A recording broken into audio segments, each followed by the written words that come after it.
Olá pessoal, seja bem-vindo ao Teu Lugar. Hoje eu preparei um vídeo muito interessante porque talvez até hoje você não fez essa pergunta para você mesmo. Quando surge a alma do homem? Todas as almas foram criadas de uma só vez? Ou cada ser que nasce recebe uma alma nova? Hoje eu vou te mostrar o que a Bíblia fala sobre isso, então vem comigo. Chegou a hora de teologar.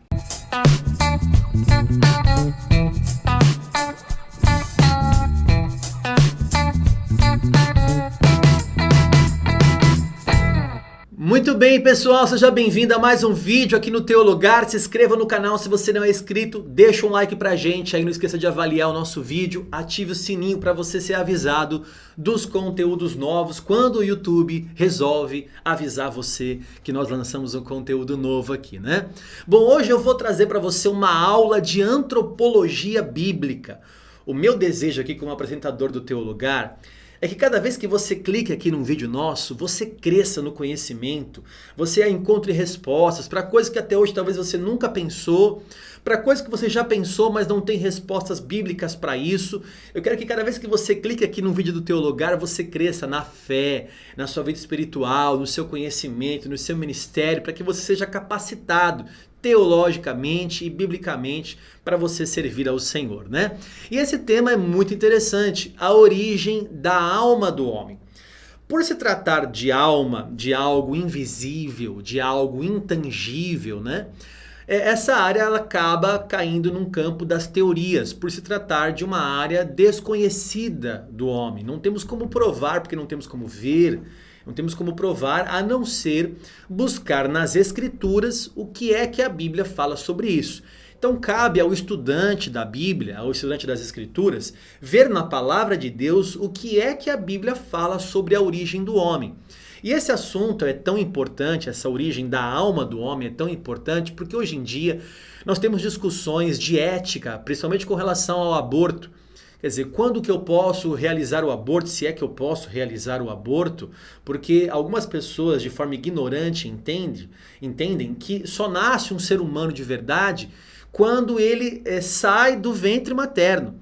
E que dentro do ventre materno não há uma alma ali, não há um ser completo ainda, ele é apenas um feto. Será que é isso mesmo? Será que a Bíblia fala sobre isso?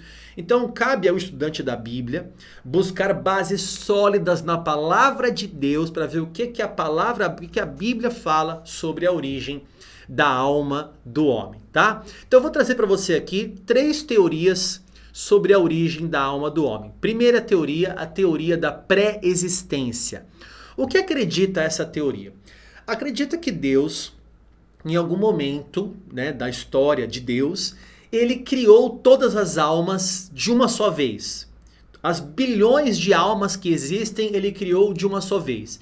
E que Deus tem, então, como se fosse um banco de almas.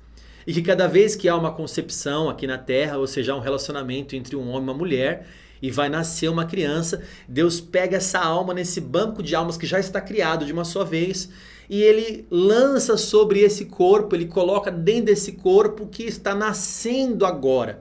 Então, nessa teoria, eles entendem que todas as almas já foram criadas de uma só vez.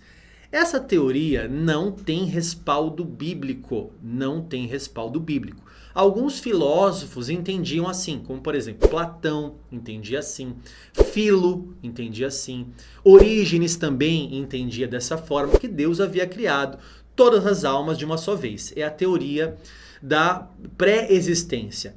Essa teoria também ela vai cair em contradição com o pecado do homem, porque Paulo fala que todos os homens pecaram porque descendem de Adão. Ora, se Deus criou todas as almas antes de Adão nascer, então essas almas seriam puras, essas almas não estariam afetadas pelo pecado original de Adão. O pecado, a Bíblia fala que o pecado nasce em Adão, né? E que o pecado nascendo em Adão, todos os descendentes de Adão morrem em Adão. Romanos 5,12. Por um homem entrou um pecado no mundo e todos pecaram. Todos morrem em Adão, é o que diz Romanos capítulo 5. E essa teoria não tem respaldo bíblico, eu só trouxe aqui para você saber que existe essa teoria e que alguns filósofos entendiam assim. Segunda teoria, a teoria do criacionismo. A teoria do criacionismo entende que Deus, a cada momento que nasce um novo ser, está criando ali uma nova alma, um novo fôlego de vida, um novo espírito dentro de cada pessoa que nasce. Então nesse momento, quando você está assistindo esse vídeo, está nascendo uma criança e durante a concepção e o nascimento, nesse período intermediário que a gente não sabe um período exato, durante esse momento específico, Deus está criando uma alma nova ali e colocando sobre essa pessoa, essa criança ali, uma alma nova, né? Só que essa teoria também tem alguns problemas. Primeiro, se Deus está criando uma alma nova, Deus está criando então uma alma pura. Veja que cai novamente na contradição do pecado original em Adão. Se Deus está criando uma pessoa, Ele está criando uma pessoa pura e não uma pessoa pecadora. E não é isso que a Bíblia fala. A Bíblia fala que todos pecaram e carecem da glória de Deus. Romanos 3:23. Davi fala, em pecado me concebeu minha mãe. Salmo 51, versículo 5. Então essa teoria cai em problemas com o pecado. Só que tem respaldo bíblico? Tem alguns textos que aparentemente podem ser interpretados assim? Tem. Eu vou ler com você agora. Veja comigo Eclesiastes capítulo 12, versículo 7. E o pó volte à terra como o era, e o espírito volte a Deus que o deu. Então alguns adeptos dessa teoria vão entender assim, ó, Deus a cada momento está criando um ser novo, porque lá em Eclesiastes 12, 7, fala que Deus é que deu o Espírito. Deus é que deu o Espírito.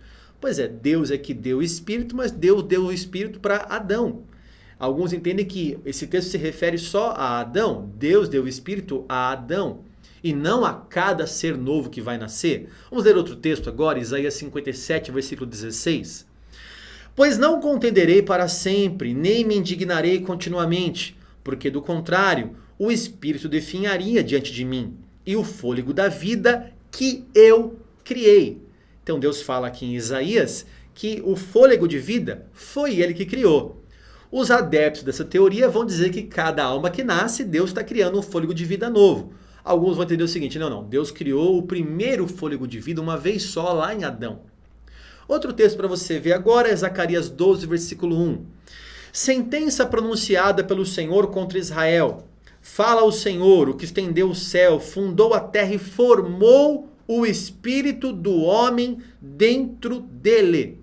Então veja, alguns entendem também que esse texto vai dar base. Ó, Deus criou o espírito do homem dentro dele. Então Deus está criando cada vez uma alma nova. Como eu já falei, há um problema de falar que Deus está criando uma alma nova. Porque se Deus está criando uma alma nova, ela deveria ser pura, e não é pura. A alma do homem não é pura. Alguns filósofos gregos entendiam o seguinte, a matéria é má, e o espírito, a parte material, é boa. Não existe isso na Bíblia, irmãos, tá? Não existe isso na Bíblia.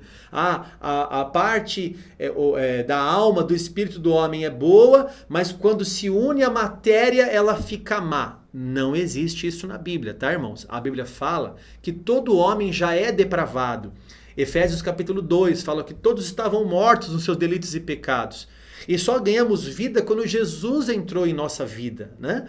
Então, não é que o espírito é puro e a matéria é má. Essa é uma concepção de filósofos gregos. A Bíblia não dá margem para isso. A Bíblia fala que até a alma do homem já é inclinada ao pecado. A alma do homem já é pecadora porque descendemos de Adão. Então, olha só. Se Deus criou uma pessoa pecadora já, então Deus é o autor direto do pecado. O que a Bíblia não mostra. A Bíblia fala que Adão pecou e nós pecamos porque Adão pecou, né? Adão pecou e nós somos descendentes dele.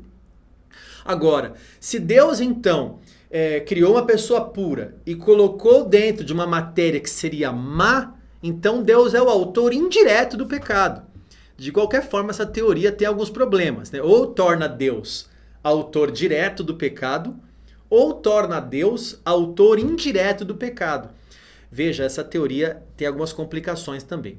Agora eu vou trazer a terceira teoria, que é a teoria mais aceita e a que tem mais respaldo bíblico, é a teoria traducianista. Como é que é essa teoria, professor? Os teólogos entendem, os biblistas entendem que Deus criou o homem e deu para o homem o poder de gerar outro homem completo, tanto o corpo quanto a alma. Quando Deus dá poder para Adão e Eva, multipliquem-se.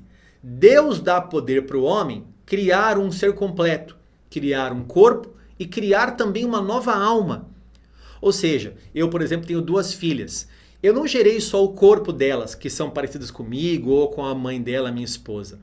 Eu criei também, junto com a minha esposa, a alma delas, o espírito delas. Ou seja, há uma multiplicação, há uma concepção ali entre o homem e a mulher que tem poder dado por Deus para criar um novo ser. Olha que interessante. Essa teoria tem algumas bases para poder se solidificar. Primeiro, Deus cessou a sua obra de criação. Deus não está criando mais segundo a Bíblia. Lá em Gênesis 2, versículo 2, Deus forma o homem e depois que Deus forma o homem, ele cessa a obra de criação. A Bíblia não mostra Deus criando ainda novas coisas. A Bíblia fala que Deus criou todas as coisas e depois cessou a obra de criação e no 7º dia ele descansou, como você conhece a obra de criação. Outra coisa, a Bíblia fala que Deus derramou o fôlego de vida uma única vez sobre o homem. Então, quando Deus criou Adão e Eva, uma única vez, então, ele derramou ali o fôlego de vida. E deu o espírito ao homem, soprou nas suas narinas o fôlego de vida e o homem se tornou alma vivente. Né? Então, essa teoria entende que Deus fez isso uma única vez e não mais. E essa teoria explica muito bem o pecado original em Adão. Por quê? Porque se Adão, sendo o nosso antecessor, e ele pecou, todos que nascem dele nascem no pecado. Não porque descendem de Deus como Criador, mas descendem de Adão como seu antecessor. Eu sempre dou um exemplo assim, você imagina uma forma de bolo, uma assadeira. Você que gosta de fazer bolo aí na sua casa, você dona de casa. Se você faz um bolo numa forma redonda, ele vai nascer redondo. Se você faz um bolo numa forma quadrada, numa assadeira quadrada, ele vai nascer quadrada ou retangular. Agora veja só, se essa assadeira que você tem, essa forma, ela cai no chão e há uma queda, e ela tem um amassadinho do lado, todo bolo, toda torta, tudo que você fizer nesta forma, vai sair com esse amassadinho aí por causa da queda, não é verdade? Essa é uma ilustração muito boa para você entender o que aconteceu com Adão. Adão caiu. Então todo mundo que descende de Adão vem dessa forma, amassada, com a queda. Então todo mundo que descende de Adão tem esse amassadinho, né? Você, eu, nós temos esse defeito de fabricação, por quê? Porque a nossa forma original já tem esse defeito. E não dá para nascer perfeito nessa forma já defeituosa. Então, a teoria traducianista, que entende que Deus deu poder para o homem para criar tanto um corpo quanto uma alma, é a que tem mais respaldo bíblico. Mas continua sendo uma teoria. Cabe a você, estudante das Escrituras, entender qual é a teoria melhor. Será que é a teoria da pré-existência? Será que é a teoria do criacionismo? Ou será que é a teoria traducianista? Eu espero ter ajudado você aqui e que esse vídeo tenha feito você crescer no conhecimento. Eu te peço uma coisa, se você aprendeu algo novo aqui e foi bom para você, faça o seguinte, avalie o vídeo aí com o seu like e compartilhe com mais pessoas. Mande no grupo da sua igreja, mande para os seus colegas, para que eles aprendam e entendam quando que nasce a alma do homem. Ou seja, no ventre, já tem uma alma ali. Não dá para discutir sobre aborto com um cristão. Nós já entendemos que é um ser completo, logo ali na concepção do homem, tá bom? Bom, Deus abençoe você e a sua casa. E se você quer estudar, tem o lugar.